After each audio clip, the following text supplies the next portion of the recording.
Boa noite, diretores da Escola Janete Claire, professora Marina, professor Marcelo. Boa noite a vocês. Boa noite aos professores. Boa noite aos nossos alunos. E também boa noite, à professora Norma, que está coordenando essas lives, esses aulões, junto com a escola. Essas lives, ela é uma parceria entre a escola e a coordenadoria. Para você, aluno, nós estamos pensando sempre no aluno, para que o aluno aprenda, para que o aluno se desenvolva. E essas lives, elas são muito importantes para vocês participarem, porque logo vocês estarão participando do Enem, das provas do Enem. Mesmo nesse tempo de pandemia, nossos professores não esqueceram dos nossos alunos. Estão sempre trabalhando com aulas, estão sempre inovando para dar o melhor para vocês. Então aproveitem esses momentos, essas aulas, essas lives, aproveitem para estudar, aproveitem para vocês estudarem também no kit Revisa Enem. É um kit maravilhoso que tem vários conteúdos para que vocês possam estudar, para que vocês possam fazer uma excelente prova no dia do Enem. E eu quero aqui agradecer também ao governo do estado, ao secretário de Educação, que não tem medido esforços para que a educação em Rondônia seja de excelência.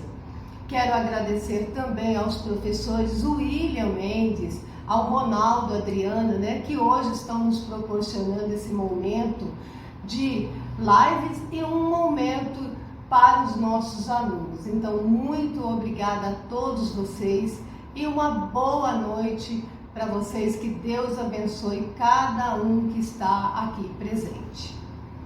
Boa noite a todos. Eu, Marina de Oliveira, gestora da Escola Estadual de Ensino Fundamental e Médio Janete Claire de Paraná, agradecemos o apoio do senhor governador Coronel Marcos Rocha, secretário de Educação, professor Suame, coordenadora da CRED de Paraná, Rosângela Marum, coordenadora do Revisa Enem, CRED de Paraná, Norma Coelho, em nome da equipe gestora e dos professores da Escola Janete Claire, parabenizamos os professores colaboradores, Ronaldo, de Física, William, Literatura, convidamos alunos, professores e equipe gestora das escolas a prestigiarem a live da Escola Janete Claire em parceria com a CRED de Paraná.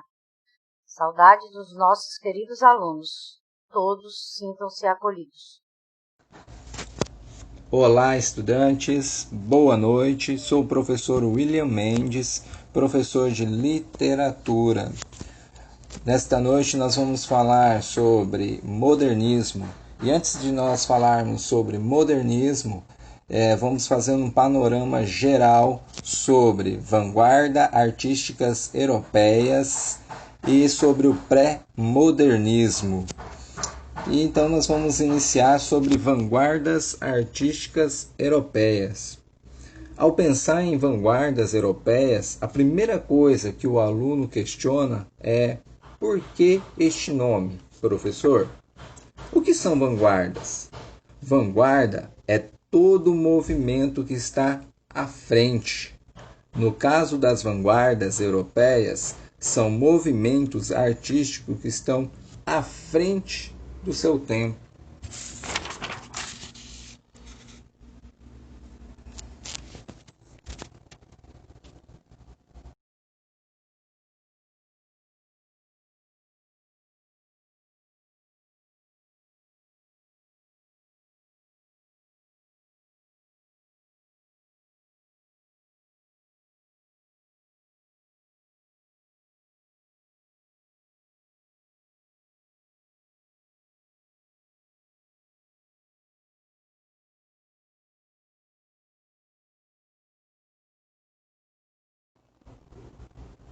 Então eu apresento a vocês cada uma das vanguardas artísticas europeias: o futurismo, o cubismo, o expressionismo, o surrealismo e o dadaísmo. Lembrando a vocês que essas são as principais vanguardas artísticas europeias. Ou seja, existe mais? Sim, existe mais vanguardas artísticas europeias. Mas aqui nós vamos estudar as principais, tá? Existe o fauvismo, entre outras vanguardas aí. E nós vamos iniciar com o futurismo. O que é o futurismo? O futurismo é um movimento artístico e literário que surgiu oficialmente em 20 de fevereiro de 1909, com a publicação do Manifesto Futurista pelo poeta italiano Filippo Marinetti, no jornal francês Le Figaro. O futurismo ele tem como principais características valorização da velocidade e dinamismo, exaltação à tecnologia, ligação ideológica com o fascismo, ruptura com o passado, utilização da publicidade e tipografias e tendência a justificar a violência através do militarismo. Tá? E principal autor, aliás, vale ressaltar, principais autores, nós temos Umberto Boccioni e Giacomo Balla. O futurismo está dentro de um contexto entre o simbolismo e a Primeira Guerra Mundial. Tá? Então, por que a característica dele, valorização da velocidade e dinamismo? Por que essa característica? Porque o futurismo ele cultua a máquina, é um culto à máquina, um culto ao progresso e também um culto à velocidade. Então, se tratando de futurismo, a palavra-chave que nós temos aí é movimento. Movimento. Então, por este motivo, também destaco a vocês a palavra-chave na poesia, na prosa, tá? Vale ressaltar, na poesia é a ausência de pontuação, tá? Destaco aí na poesia, a ausência de pontuação.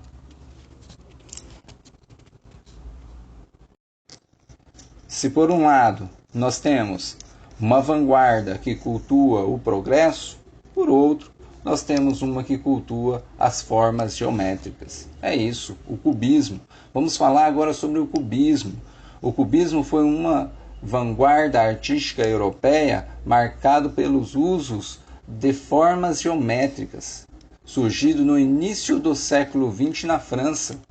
E esse movimento rompeu com os modelos estéticos que só valorizavam a perfeição das formas. Esse movimento pode ser considerado o primeiro a se caracterizar pela incorporação do imaginário urbano-industrial em suas obras. Abrangeu, sobretudo, as artes plásticas e influenciou também a literatura. O surgimento do cubismo foi em 1907, com a tela Les Demoiselles d'Avion, As Damas d'Avion, ou As Senhoritas d'Avion, do pintor espanhol Pablo Picasso. Meus estudantes, mas não é só por aí. Além disso, o cubismo, ele tem, historicamente, ele surgiu na obra de Cézanne, pois para ele a pintura deveria tratar as formas da natureza como se fossem cones, esferas e cilindros. Ou seja, Pablo Picasso foi bebê da fonte de um Cézanne, tá? Entretanto, os cubistas foram mais longe do que Cézanne. Passaram a representar os objetos com todas as suas partes no mesmo plano, tá? E as características do cubismo, né? Quais são as características do cubismo? Destruição e decomposição da obra em todos os seus elementos. A cor reduz-se aos tons de bege, marrom ou cinza também, tá? Então essa é uma das características aí do cubismo. O cubismo ele destrói as imagens, tá? E aí, quando nós estamos aí na fase analítica, e na fase sintética ele reconstrói as imagens. Então o cubismo ele é dividido em duas fases. Nós temos a fase analítica, que caracteriza-se pela cor moderada, acentuando-se tons de marrom, preto, cinzas e ocres, tá? E esse cubismo analítico, você não consegue reconhecer a imagem, você não tem um reconhecimento facial da imagem, porém, nós também temos o cubismo sintético.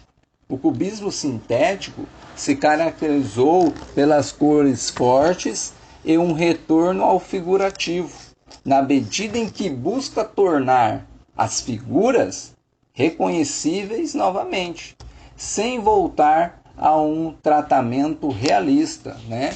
Então ele vai buscar a figura novamente, uma figura que você consegue reconhecer ela, porém ela não tem o tratamento realista, tá? Ela não é uma figura realista, completamente diferente do real. E agora nós vamos falar sobre o expressionismo, que surgiu na Alemanha no início do século XX. Foi um movimento artístico e cultural, transversal aos campos da arte, influenciou a arquitetura, artes plásticas, a literatura, a música, o teatro, a dança e a fotografia. Manifestou-se inicialmente através da pintura, coincidindo com o aparecimento do fauvismo francês, o que tornaria ambos os movimentos artísticos os primeiros representantes das chamadas vanguarda histórica. O expressionismo é um sinônimo de um amplo movimento heterogêneo, de uma atitude, de uma nova forma de entender a arte. Aglutinou-se diversos artistas de várias tendências, formações e níveis intelectuais. O movimento surge como uma reação ao positivismo, associado aos movimentos impressionistas e naturalistas, propondo uma arte intuitiva e pessoal, predominando a visão do artista, a expressão em oposição à mera observação da realidade, a impressão. O expressionismo compreende a deformação da realidade e para expressar de forma subjetiva a natureza e o ser humano, dando primazia à expressão dos sentimentos em relação à descrição objetiva da realidade. Ou seja, o expressionismo é uma vanguarda que tem como principal característica o subjetivismo, tá? Então ele é a principal característica, é o subjetivismo. É uma arte intuitiva, uma pintura dramática e subjetiva que expressa sentimentos humanos. Uma deformação da imagem visual, mas em cores resplandecentes, vibrantes. No expressionismo, o pintor ele recusa o aprendizado técnico e pinta sua sensibilidade. Ele tem preferência pelo sombrio, pelo patético, pelo absurdo. Os artistas expressionistas não vivem apenas o drama do homem e também da sociedade. Então essas são as características da nossa arte expressionista, tá? Essas são as principais características, o que vai diferenciar das outras artes, das demais artes. Aí você me pergunta, professor, e o surrealismo? O que foi o surrealismo? Que vanguarda é esta, professor? O surrealismo foi uma das vanguardas artísticas europeias que surgiu em Paris no início do século XX. Esse movimento originou-se em reação ao racionalismo e ao materialismo da sociedade, certo? É uma arte que influenciou também a escultura, o teatro, o cinema e a literatura, tá? Então teve uma influência na literatura. E o seu principal artista, né, destaco aqui o André Breton, que é um escritor francês, que é ex-participante do dadaísmo. Ele rompeu com o líder dadaísta, que é o Tristan Tzara, e com isso, em Paris, em 1924, ele lançou o Manifesto Surrealista, que trouxe para o mundo um novo modo de encarar a arte. Trouxe o surrealismo, que tem como característica pensamento livre, expressividade espontânea, influência das teorias da psicanálise, criação de uma realidade paralela, criação de cenas irreais, valorização do inconsciente. Essas são as características do surrealismo, tá? Essas são as principais características do surrealismo, que nós temos também como grandes pintores, artistas plásticos, René Magritte, Salvador Dalí, tá? Nós podemos aí destacar surrealista na Europa, e nós destacamos também que o surrealismo teve a influência da psicanálise, a psicanálise de Freud, tá? O surrealismo propõe a valorização da fantasia, da loucura, a utilização da reação automática. Nessa perspectiva, o artista deve deixar levar pelo impulso, registrando tudo o que lhe vier à mente, sem preocupar com a lógica. Os artistas surrealistas tinham como objetivo usar o potencial do subconsciente e dos sonhos como fonte para a criação de imagens fantásticas. Este é o surrealismo. Agora vou para 1916, Zurich, Cabaret Voltaire. Simplesmente vou falar sobre o dadaísmo, ou Dada. Foi um movimento artístico que pertence às vanguardas artísticas europeias do século XX e que tem como lema a destruição também é criação. Foi considerado um movimento propulsor das ideias surrealistas e tinha um caráter ilógico, antirracionalista e de protesto.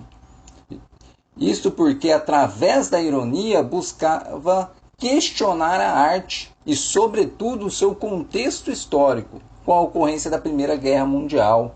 E tem como uma das características a destruição.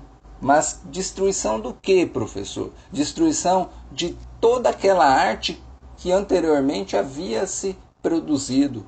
Tudo aquilo que foi produzido como arte era como característica a destruição daquilo, tá?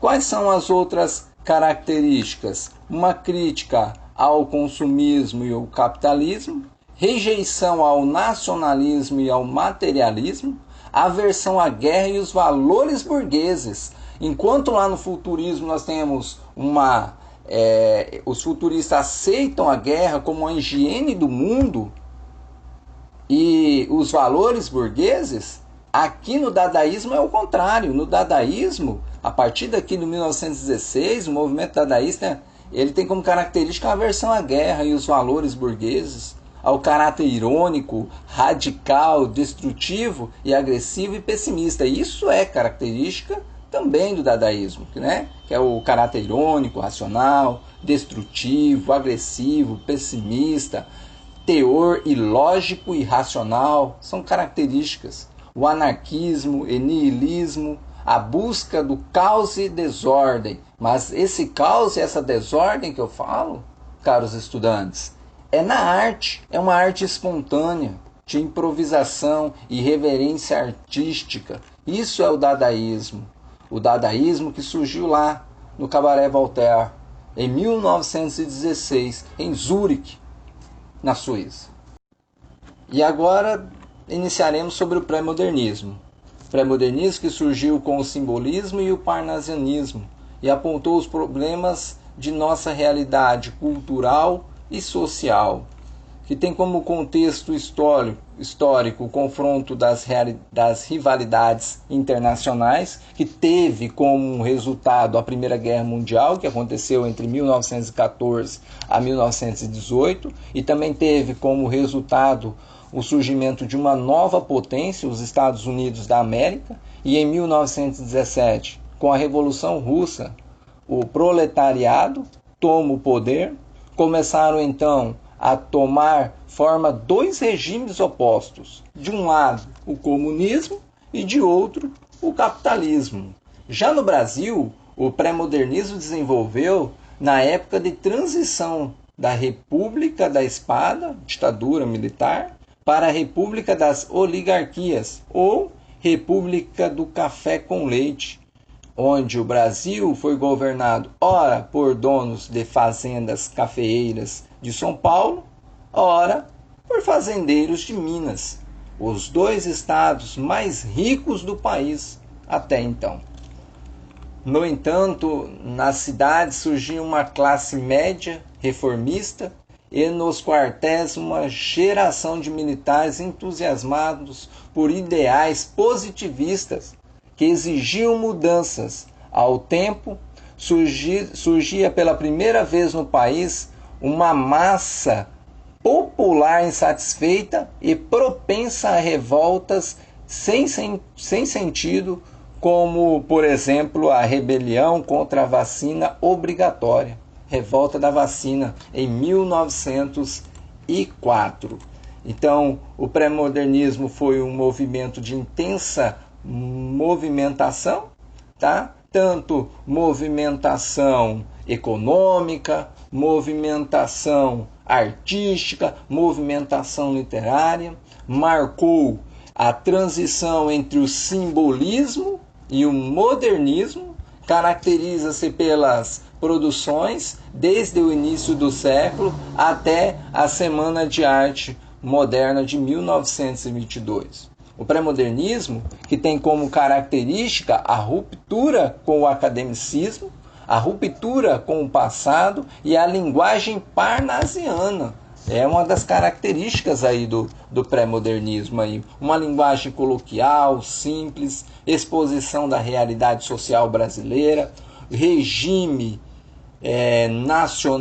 nacionalista e regionalista também, marginalidade das personagens, e aí nós temos aí como uma das marginalidades o sertanejo, o caipira, o mulato, e o pré-modernismo traz assim como temas fatos históricos, políticos, econômicos, sociais. Esses são os temas que o pré-modernismo traz. E podemos destacar aí como os principais autores aí pré-modernistas o Euclides da Cunha, tá? Euclides da Cunha foi um escritor, poeta, ensaísta, jornalista, historiador, sociólogo, tá? Publicou Os Sertões, né? Um grande escritor aí do modernismo. Podemos destacar também Graça Aranha, tá? Aliás, Euclides da Cunha, um grande escritor pré-modernista. Podemos também destacar Graça Aranha. Graça Aranha, que além de ser um escritor pré-modernista, ele também aderiu ao modernismo, tá? Ele também participou da Semana de Arte Moderna. Uma obra que podemos destacar de Graça Aranha é Canaã, que foi publicada em 1912, que aborda a migração de alemães no estado do Espírito Santo, tá? É uma das obras aí que nós podemos destacar aí do Graça Aranha. Podemos destacar do Monteiro Lobato, tá? Urupês, uma das obras aí que nós podemos destacar. Foi publicada em 1918, uma coletânea dele, né? Em 1919 foi publicada Cidades Mortas, livro de contos que retrata a queda do ciclo do café, tá? O Monteiro Lobato foi um dos que criticou, né? Foi o principal aí, o que criticou a Anita Malfatti, tá? É um dos principais autores aí desse pré-modernismo no Brasil. E também podemos destacar no pré-modernismo Lima Barreto, Afonso Henriques de Lima Barreto, conhecido como Lima Barreto, um escritor e jornalista brasileiro, autor de uma obra crítica veiculada aos temas sociais. O escritor rompe com o nacionalista, ufanista e faz críticas ao positivismo. Sua obra que merece destaque é aquela tão famosa O Triste Fim de Policarpo Quaresma, um escritor com uma linguagem coloquial, tá? Então nós podemos destacar esses autores aí do pré-modernismo. Esses são os principais autores do pré-modernismo no Brasil. Agora vamos iniciar os antecedentes da Semana de Arte Moderna, a semana de 22. Antes de ocorrer a Semana de Arte Moderna, alguns eventos que direta ou indiretamente motivaram a realização da Semana de 22, mudando as atitudes dos jovens artistas modernistas. Em 1912 nós tivemos o Oswald de Andrade, que retorna da Europa, impregnado do futurismo de Marinetti e afirmando que estamos atrasados 50 anos em cultura, chafurdados ainda em pleno parnasianismo. E em 1913 nós tivemos um outro evento também, que foi Lazar Segal, um pintor lituano, que fez uma exposição de pintura não acadêmica em nosso país. Diga-se de passagem, foi a primeira exposição, foi feita por Lazar Segal, tá? E depois nós tivemos em 1914 a primeira exposição de Anita Mafaldi, que quando ela retorna da Europa, trazendo influências pós-impressionistas. E em 1917 nós podemos falar assim que é um marco, porque Mário de Andrade e Oswald de Andrade, depois que eles fizeram amizades, foram grandes líderes da primeira geração modernista brasileira. Então nós podemos falar também que em 1917 essa amizade entre Oswald de Andrade e Mário de Andrade é um grande evento antecedente aí à Semana de Arte Moderna de 1922. E aí nós tivemos também, em 1919, a publicação de Carnaval, Manuel Bandeiras, tá? Já com versos livres, tá? Que foi um destaque aí, tá? Em 1919, antes da Semana de Arte Moderna. E também vale destacar que em 1917, Anita Mafaldi, ela faz também uma exposição, tá, de quadros expressionistas em 1917. E essa exposição, o Monteiro Lobato, ele faz uma crítica a Anita Mafaldi, tá? Critica duramente a Anita Mafaldi no seu artigo Paranoia ou Mistificação, publicado no Jornal do Estado de São Paulo. Esse artigo é considerado o estopim do modernismo brasileiro, já que provocou a união dos jovens artistas, levando a discutir a necessidade de divulgar coletivamente o movimento, tá? Então, a exposição de Anita Mafaldi causou-se aí essa crítica aí de Monteiro Lobato, e essa crítica de Monteiro Lobato foi o estopim para que ocasione aí a Semana de Arte Moderna. A exposição causa um escândalo, é um alvo de duras críticas, Monteiro Lobato, e aí ocorre essa Semana de Arte Moderna. As vanguardas artísticas europeias que nós acabamos de ver, ela inova, tá? A intelectualidade brasileira dos anos 10 e 20.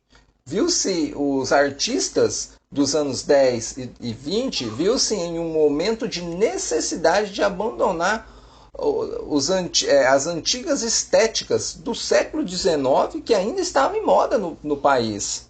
Então, as notícias das experiências estéticas que ocorriam na Europa, no momento, traziam aos rumores aos artistas modernistas aqui de uma arte inovadora. Então aí eles pegam essa arte aí, buscam esse ideal e traz para o modernismo no Brasil. Tá? A jovem pintora Anita Mafaldi, quando ela volta da Europa, ela traz as suas experiências, né, das novas vanguardas. E aí ocasiona lá em 1917 a Exposição Modernista Brasileira. A Semana de Arte Moderna ela representou uma verdadeira renovação da linguagem, uma busca de experimentação da liberdade criadora, da ruptura com o passado e até corporal, pois a arte passou então da vanguarda para o modernismo, a partir daí dessa Semana de Arte Moderna, um evento que marcou época ao apresentar novas ideias e conceitos artísticos com a poesia, através de declamação que antes era só escrita, a música por meio de concerto, que antes só havia cantores sem acompanhamento de orquestras sinfônicas, e a arte plástica exibida em telas, esculturas e maquetes de arquiteturas com desenhos arrojados e modernos. Então, a Semana de Arte Moderna de certa maneira, nada mais foi do que uma ebulição de novas ideias totalmente libertadas, nacionalista e em busca de uma identidade própria e de uma maneira mais livre de expressão. Não se tinha, porém, um programa definido. Sentia-se muito um desejo de experimentar diferentes caminhos do que de definir um único ideal moderno. A Semana de Arte Moderna, que iniciou no dia 13 de fevereiro, numa segunda-feira, tá? A casa cheia, uma abertura oficial do evento, espalhado pelo saguão do Teatro Municipal de São Paulo. Várias pinturas e esculturas provocam reações de espanto e repúdio por parte do público. E o espetáculo ele tem início com a confusão, né? Conferência de Graça Aranha, intitulada A Emoção, a Estética da Arte, né? Tudo que transformou em certa calma nesse dia também, né? E aí nós teve no dia 15 de fevereiro, na quarta-feira também, o espetáculo, e temos dia 15 de fevereiro e dia 17 de fevereiro. Então ele aconteceu numa segunda, numa quinta e numa sexta-feira.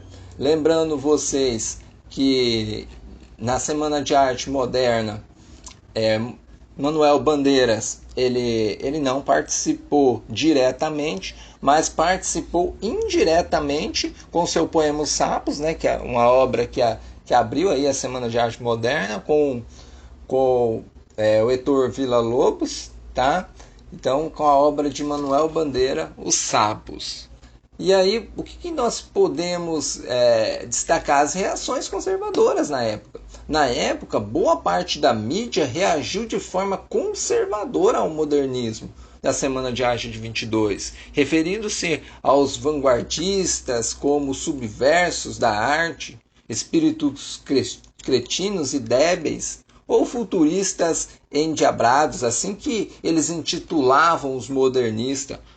Uma exceção foi o jornal O Correio Paulistano, que apoiou o lançamento, e críticas do movimento, né?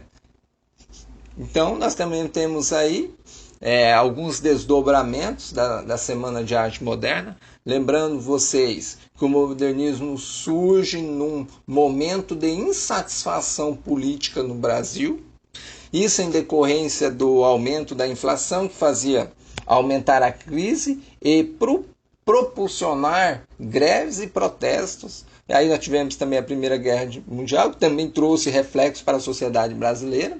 Assim, uma tentativa de reestruturar o país politicamente, também o campo das artes, intituladas pelas vanguardas europeias, encontra-se a motivação para romper com o tradicionalismo, né?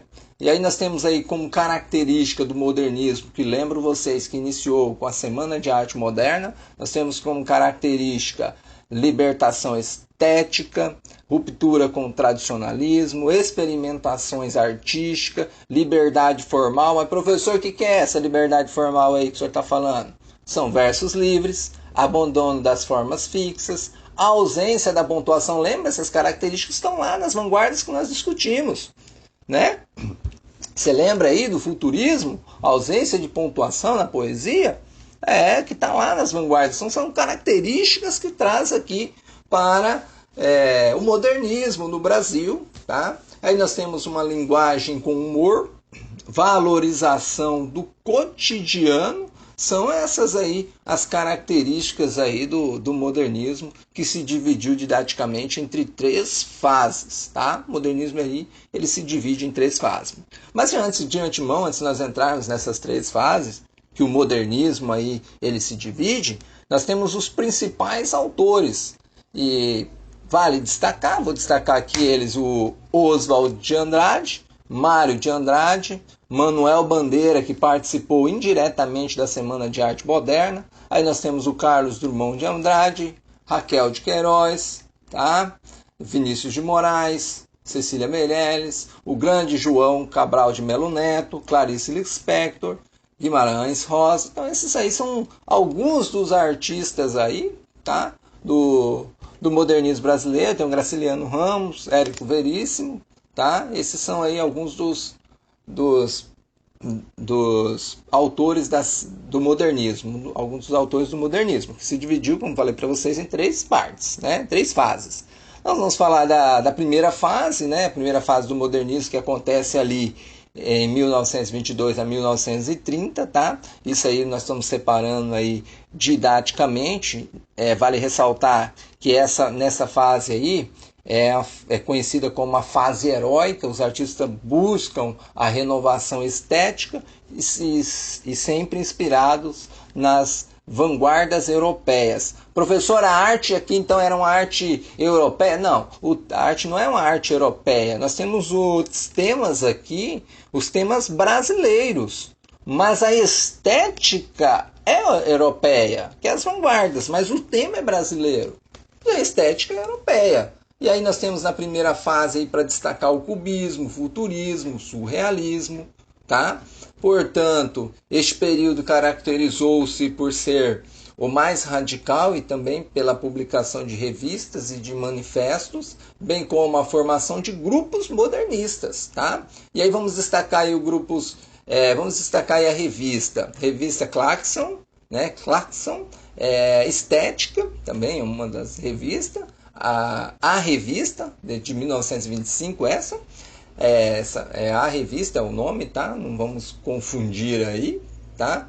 E também nós temos não vamos esquecer da revista de antropofagia que foi lançada em 1928, tá? E aí nós temos o manifesto da poesia Pau-Brasil, o manifesto antropofágico, que eu digo para vocês, estudantes, muita atenção a esse manifesto antropofágico, está muito presente em prova do Enem, tá? E o manifesto regionalista, tá? E também destaco o manifesto verde e amarelo de 1929, tá?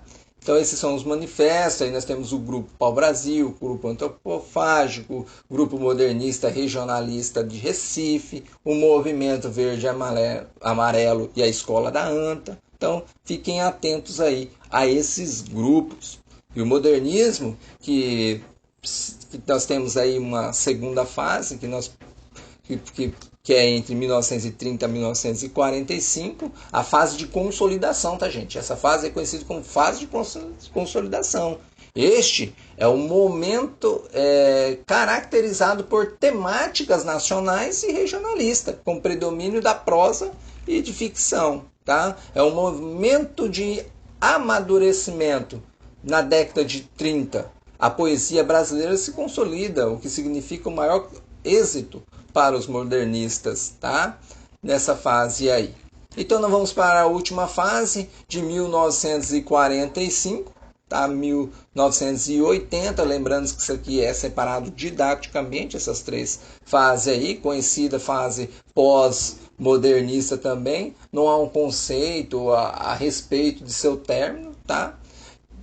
Então é por isso que muitos estudiosos afirmam que essa fase termina em 1960, enquanto os outros definem em 1980, mas aí nós temos, na verdade, essa terceira fase, que há ainda os que consideram que a terceira fase modernista prolonga-se até os dias atuais, momento que tem esse predomínio e diversidade de prosa, com a prosa urbana, a prosa intimista e a prosa regionalista, tá?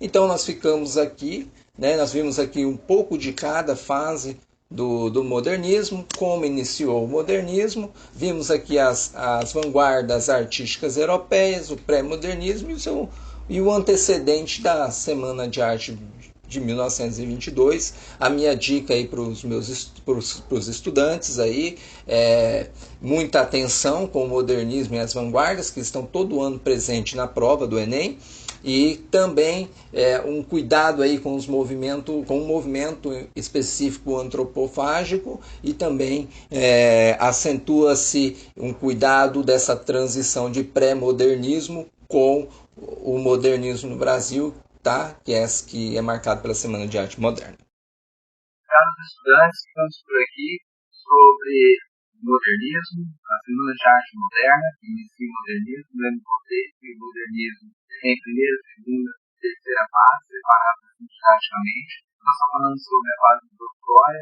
lembrei vocês sobre as vanguardas artísticas europeias, sobre o pré-modernismo, que antecedeu aí o modernismo, tá? E a famosa Semana de Arte Moderna.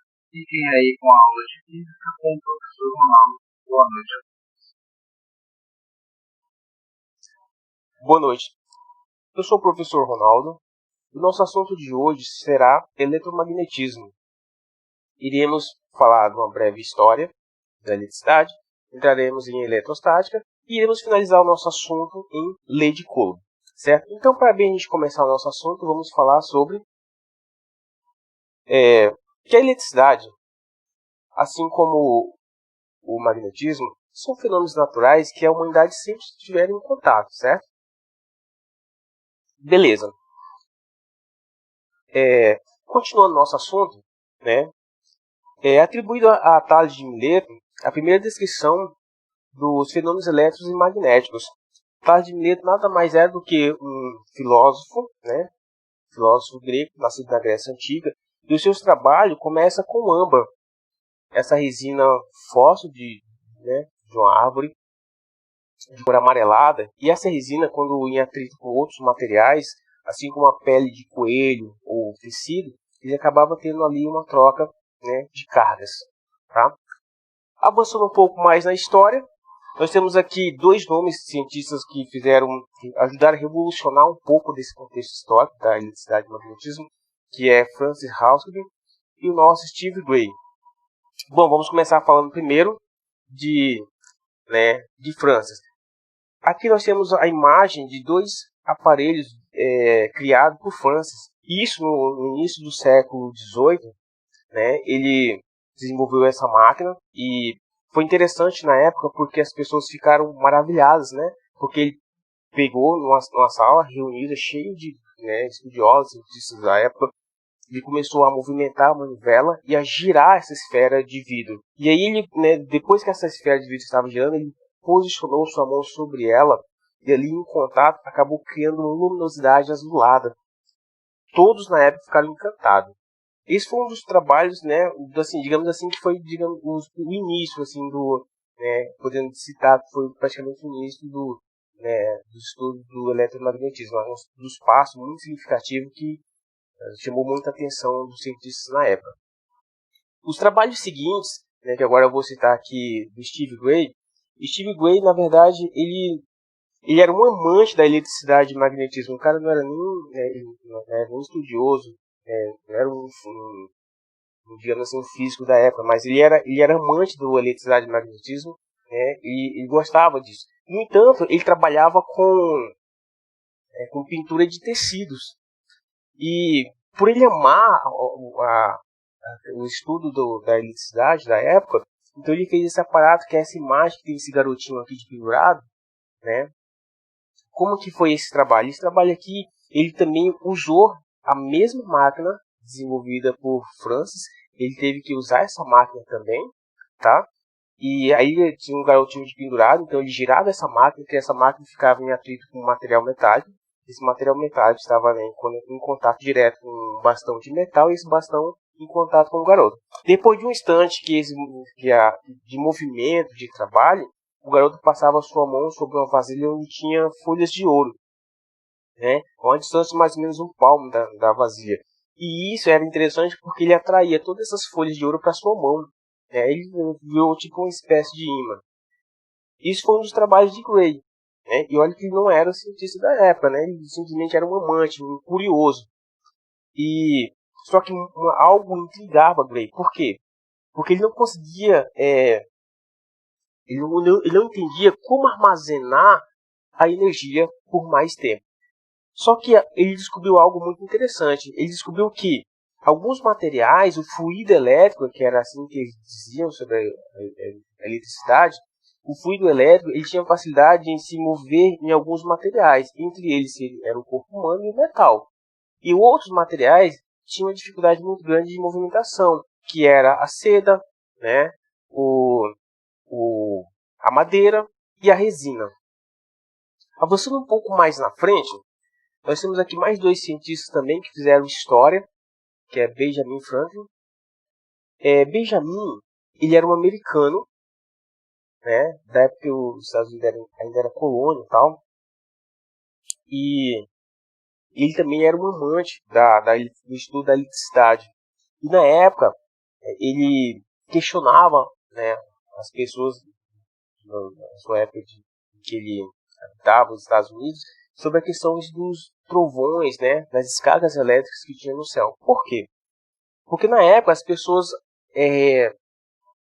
comparavam esse comportamento no céu aos deuses, né?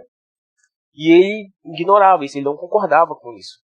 Né? No entanto, tem uma imagem assim que vai ser bem característica de Benjamin. É uma figura de um homem segurando uma pipa no meio de uma tempestade, porque ele queria achar uma forma de armazenar a descarga elétrica. Ele foi um dos críticos também da garrafa de Leyden.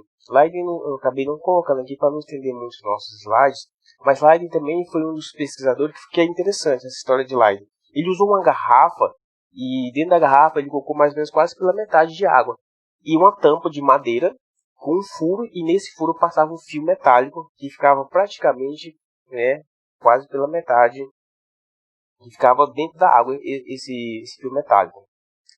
E esse fio metálico ficava em contato direto com aquela mesma máquina que nós discutimos lá do segundo cientista, né, a máquina de Francis. E então ele movimentava essa máquina e essa garrafa ficava em cima da mesa, totalmente isolada. Então ele fez isso inúmeras vezes, incontáveis vezes, e tentava analisar o comportamento, o que acontecia. Ele nunca teve assim algo que lhe chamasse a atenção. Até que um certo dia, ele pegou a garrafa na mão e começou a movimentar, né, a esfera de vidro em contato com o material metálico. E aí depois de um certo instante, ele foi abrir a garrafa para ver qual era o comportamento da água que tinha acontecido. E quando ele foi abrir a garrafa, o seu dedo acabou tocando no fio metálico. Ele levou um choque tão grande que ele quase caiu. Ele ficou assombrado. Mas agora é interessante, por que isso aconteceu? Por que antes, quando ele movimentava a esfera e carregava a garrafa, né, com cargas elétricas, não aconteceu essa descarga na mão dele? Primeiro, como o corpo dele funciona como uma espécie de condutor, o que acontece?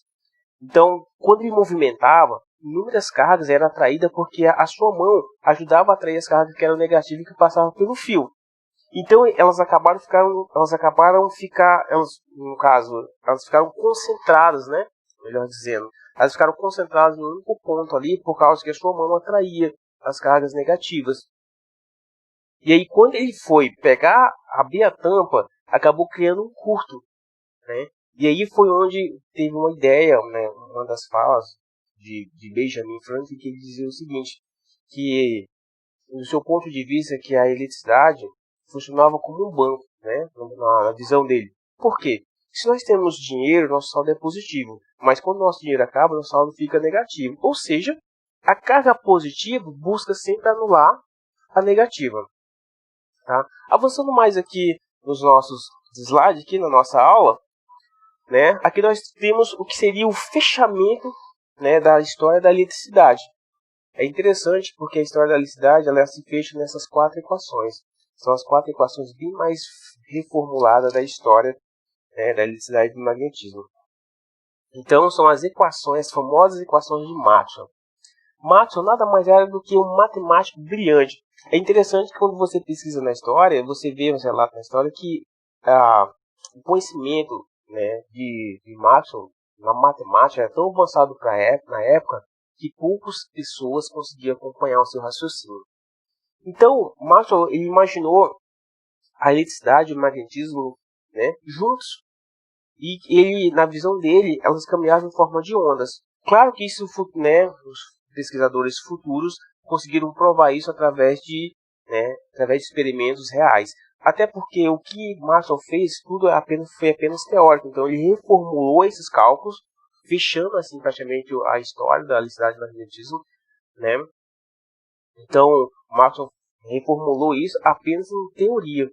E a prova disso foi feita depois com outros cientistas, tá? No entanto, né, o fechamento dessas 4 equações foi o que revolucionou, né, os avanços científicos e tecnológicos que alteraram a nossa forma de vida. Por causa dessas, né, equações é que nós temos nossos equipamentos hoje. Nós temos, né, as ondas de rádio, as ondas de televisão, né, Wi-Fi, né, 4G, agora o 5G. Tudo isso por causa, né, da evolução da nosso estudo de eletricidade e magnetismo, porque tudo gira em torno disso, tá?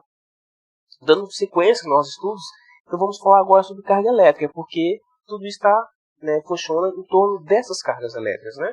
Então, o que é a carga elétrica? A carga elétrica é uma entidade responsável pelos fenômenos elétricos e magnéticos, tá? E a carga elétrica, né, elas têm os mesmos valores, que é 1,6 vezes 10 a menos 19 coulombs, porém o que diferencia uma da outra é apenas os sinais, que uma é positiva e outra é negativa. Essas cargas é o que constitui o átomo, e o átomo é o que constitui a matéria, né, ou seja, de tudo que está no nosso universo. Então nós temos aqui uma imagem, né, como vocês podem ver, acompanhando aqui pelo cursor do mouse, nós temos aqui um núcleo. Né? No núcleo nós temos os prótons e os nêutrons. E nós sabemos o seguinte, quando nós iniciamos nossos estudos em eletricidade e magnetismo, nós sabemos que cargas positivas, né, ou seja, reformulando aqui a ideia, cargas de sinais iguais, elas se repelem, e cargas de sinais diferentes se atraem. Né? Mas você olha aqui no núcleo, tem apenas cargas positivas. Então a força de repulsão uma com a outra é muito forte.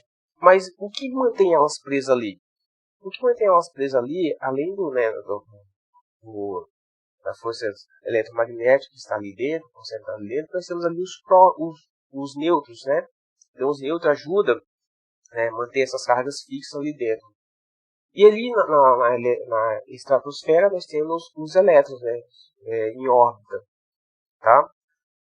Avançando mais no nosso estudo, nós não vamos aprofundar muito nessa parte dos átomos, porque isso aí fica a cargo da física nuclear. Né?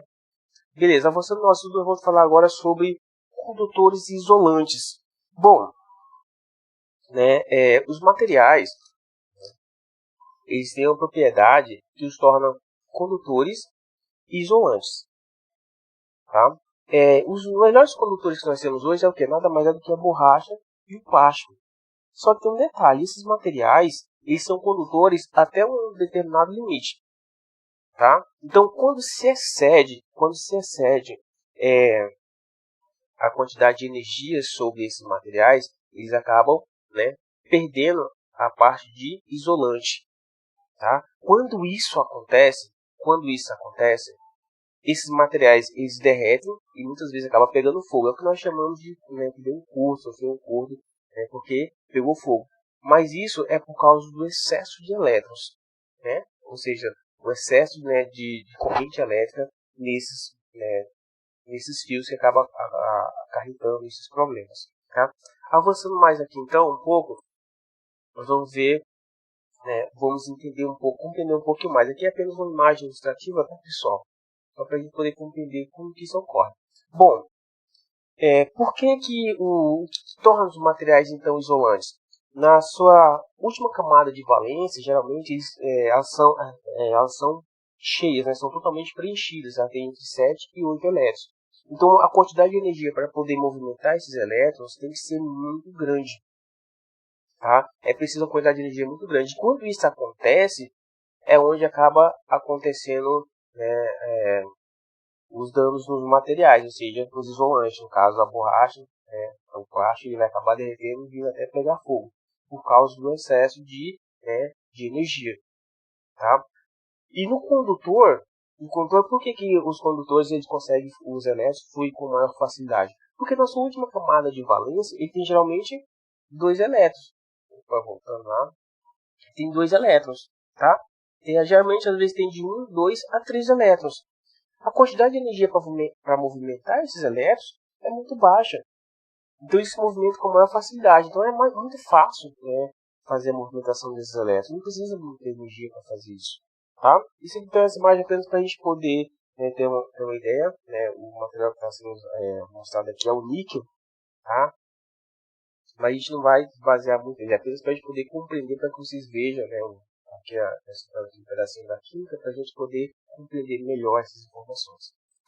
Ok, elitização, nós temos a elitização por contato ou fricção, porque nós temos apenas algumas imagens ilustrativas, né? Nós temos alguns materiais isolantes, nós temos o exemplo do pente. O pente, quando você penteia o cabelo, em contato com o cabelo, ele acaba tendo uma troca de cargas elétricas, né, e ele acaba atraindo alguns materiais, entre eles um pedacinho de papel. Quando você corta o papel, é fácil você fazer isso. Aqui nós temos o canudinho, que é um refrigerante. Quando nós temos 2 canudinhos, eles acabam repelindo um ao outro, porque eles vão ter a mesma carga. Quando você usa outro tipo de material, né, você acaba se atraindo. O mesmo canudinho também, quando você aplica ele com outro material e aproxima um do outro, ele acaba acontecendo também ou uma repulsão, né, ou uma força de atração, dependendo do material que você vai estar tritando com o canudinho. Tá? Aqui nós temos a imagem de uma moça segurando uma casca oca metálica, né, para ela poder fazer esse processo, ela tem que estar isolada, e aí ela põe a mão nessa casca metálica, e aí é feito o recarregamento dessa casca, né, com um tipo de carga, no caso, carga positiva. E aí o cabelo da moça começa a se levantar, né? Porque como o nosso ar tem bastante moléculas de água e tudo, né? Alguns tipos de gás, no caso o oxigênio, o hidrogênio também. Então o cabelo se levanta em contato também com essas partículas que estão no ar, tá? Avançando no nosso estudo aqui, para a gente não perder muito tempo. Então entramos na lei de Coulomb. Bom, Coulomb é um grande cientista, né? Um brilhante cientista, que ajudou também a revolucionar o nosso conhecimento nessa parte de estudo de partículas, né, força de atração e repulsão. Né. Auguste Coulomb inventou essa máquina, como vocês podem ver aí na imagem, né, que é a conhecida máquina de torção, né, balança de torção, melhor dizendo, aqui, balança de torção, onde duas esferinhas ficavam suspensas com um fiozinho de seda, né, e uma das bolinhas metálicas elas ficavam fixas. E quando essa bolinha é atritada, então ela acaba recebendo um tipo de carga, e isso afastava ou, né, atraía a outra carga. E aí a quantidade, o torque que ela causava era estudado por Coulomb. Então foram muitos anos de trabalho, de pesquisa e estudo, em parceria com outras instituições de pesquisa, para eles poderem chegar ao famoso resultado, né, o inverso do quadrado da distância. E que originou essa famosa equação que nós temos aqui, né, que o vetor força elétrica de IJ, que nada mais é do que a partícula 1, J, a partícula 2, é igual à constante eletrostática, que é K. É comum nos nossos livros de física do ensino médio nós encontrarmos K com o valor de 9 vezes 10 elevado a 9 Newton vezes metros quadrado dividido por cubo quadrado. Mas na verdade, essa constante eletrostática vem desse valor aí, como nós estamos vendo aqui, ó, 1 sobre 4 πε0. Quando nós calculamos isso, dá esse valor aqui que nós estamos vendo aqui, que é 8,987 vezes 10 elevado a 9 Newton vezes metro quadrado por cubo quadrado. E esse ε0 aqui é esse valor, 8,85 vezes 10 a menos 12 cubo quadrado sobre Newton por metro quadrado. Bom, ε0 nada mais é do que a permissividade no vácuo. Então, esse valor é específico para o vácuo. Tá? Se nós fôssemos calcular, usar a lei de Coulomb para calcular a força de atração ou repulsão dentro da água, por exemplo, esse valor aqui seria alterado. Se fosse para nós calcularmos aqui no meio ambiente, ou dentro dessa sala, esse valor também sofreria uma alteração. Então, esse valor é específico para o vácuo. No entanto, quando nós pegamos nossas atividades nos livros de física do ensino médio, nós vemos que todos os problemas nos dá o quê? O cálculo no vácuo, né? Porque se por acaso nós formos fazer uma análise que as partículas estão dentro da água ou em outro ambiente, numa caixa com um tipo de gás, é lógico que o problema vai nos fornecer as informações para que nós possamos compreender ou resolver o problema. Tá, caminhando mais para frente, nós estamos aqui então, continuando, né? Nós temos a carga 1 vezes a carga 2, que é a carga J, né, sobre o inverso do quadrado da distância, né? Sobre R ao quadrado de J da partícula 1 com a partícula 2, vezes o versor resultante, que esse versor é o versor unitário, o versor IJ da partícula 1 e da partícula 2, ou carga 1 e carga 2, que esse versor apenas nos dá a direção, né, do sentido da força, tá? Ele apenas nos orienta, nada mais. Só que nos nossos cálculos nós vamos trabalhar apenas com o módulo, tá? Geralmente a gente está trabalhando com o módulo. Quando for para trabalhar os vetores, geralmente fica mais fácil a gente usar esses dados que nós temos, tá? Continuando aqui então, indo mais para frente, para nós finalizarmos a nossa aula de hoje, nós temos aqui um exercíciozinho muito fácil, né? Duas cargas pontiformes igualmente carregadas, com carga elétrica de 3 microcoulomb. Bom, micro você já sabe que é 10 elevado a menos 6, né? Então, 3 microcoulomb estão afastadas uma da outra por uma distância igual a 3 centímetros no vácuo. Então, como eu falei anteriormente para vocês, sempre o problema vai estar trabalhando, né, no vácuo, tá? A pergunta é, qual a intensidade da força elétrica entre essas duas cargas? Bom, vamos analisar. No começo do problema, ele diz o seguinte, que as duas cargas igualmente carregadas. Então, as duas cargas são iguais, né? Então, é 3 microcoulomb, né? E a outra carga também é 3 microcoulomb. E são cargas positivas. Bom, a gente já consegue adquirir uma resposta aí, né? Desde o começo, quando nós começamos a relatar sobre a história da eletricidade e magnetismo, nós falamos que cargas, né, de mesmos sinais se afastam, cargas de sinais diferentes se atraem, né? E como as cargas que foi falado já no início do problema, que elas são de sinais iguais, então elas vão estar se repelindo, ou seja, afastando uma da outra.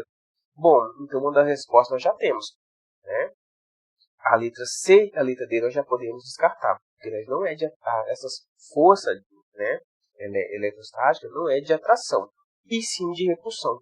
Então, a nossa dúvida fica apenas na questão A e B. Para a gente conseguir chegar ao valor, então vamos usar, né, a famosa lei de Coulomb para calcular esse valor, chegar a esse valor. E mais para frente nós temos aqui então a solução, bem fácil, né? Então, o módulo da força 1 e 2 é igual à constante eletrostática vezes Q1 e Q2 sobre R ao quadrado. Substituindo esses valores, nós temos aqui então que K nada mais é do que 9 vezes 10 a menos 9 né, o valor arredondado, é o mesmo valor que nós encontramos nos nossos livros, tá certo? Vezes, né, o valor da carga 1 vezes a carga 2, que elas são iguais, então é 3 vezes 10 elevado a menos 6, vezes 3 vezes 10 elevado a menos 6, sobre 3 vezes 10 a menos 2 metros elevado ao quadrado. Bom, o problema foi que nós tínhamos, elas estavam afastadas uma da outra 3 centímetros, não é isso? Bom, se ela estava afastada 3 centímetros, então vamos ter que dividir 3 dividido por 100. Né? 3 dividido por 100 vai dar 0,03. Tá? Bom, né, no caso é 3 centímetros. Cadê? 3 centímetros, não é isso? Então vou pegar 3 dividido por 100. Tá? Então que vai dar justamente 3 vezes 10 a menos 2 metros. Calculando, fazendo esses cálculos aqui, resolvendo essa equação que é muito simples, multiplicamos os valores em cima. 3 vezes 3 vai dar 9. 10 elevado a menos 6 vezes 10 elevado a menos 6, como são iguais, nós vamos apenas somar os seus expoentes. Menos 6 menos 6 vai dar menos 12. Bom, ficou mais simples agora, né? Vamos multiplicar 9 vezes 9. 9 vezes 9 dá 81. Vamos apenas somar novamente ali. 10 vezes 10 são iguais, vamos somar novamente os expoentes. Como estão os sinais diferentes, então vai ser uma subtração. 12 tira 9 fica menos 3 sobre 9 vezes 10 elevado a menos 4. Porque como 3 vezes 10 a menos 12 estava tudo ao quadrado, então fazemos esses cálculos. Agora fica mais simples, né? Veja, nós temos 81 vezes 10 a menos 3, né, dividido por 9 vezes 10 a menos 4. Bom, eu posso pegar e dividir 81 por 9. E o 10 a menos 4, eu pego e jogo ele para cima. Como ele está com o sinal negativo, ele vai subir para cima com o sinal positivo. E aí facilita a nossa vida.